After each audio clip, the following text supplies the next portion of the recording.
The way that we define poverty as a society is not just a technical definition, but it says a lot about what we think about the poor, and it says a lot about how much we think is enough for people to live on.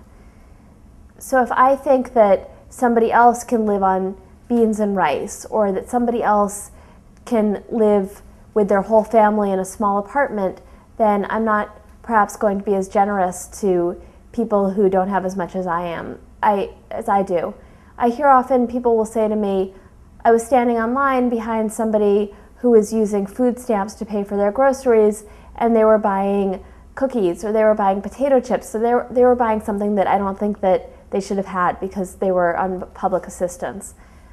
And one of the things that I always say to people is, first of all, often you can't use food stamps for these kinds of things. So it's not like they're directly using the public money for junk food. But second, I think that we can only criticize other people if we believe that we also don't have a right to these things, if we've never bought junk food ourselves, if we've never looked for luxuries for ourselves. In the Jewish tradition, the rabbis spend a lot of time trying to figure out what the poverty line might be to ensure that, on the one hand, we have enough communal tzedakah funds to take care of the poor, so we don't have a few people taking everything and then other people not being able to get any money.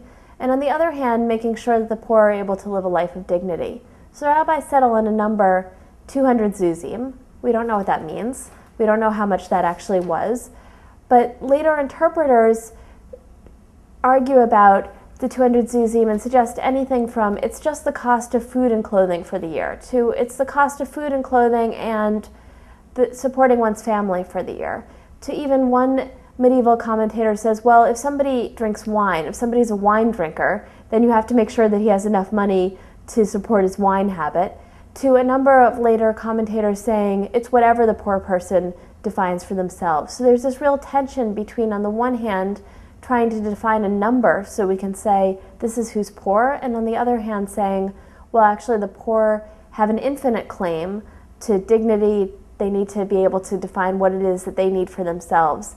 And so we're always caught between these two extremes, between the minimalist, which will say, let's distribute the money so that we have the most money available for the largest number of people, to the other side saying the poor have to be able to self-define what they need, just like people with money can self-define what they need and what's considered a luxury and what's not a luxury.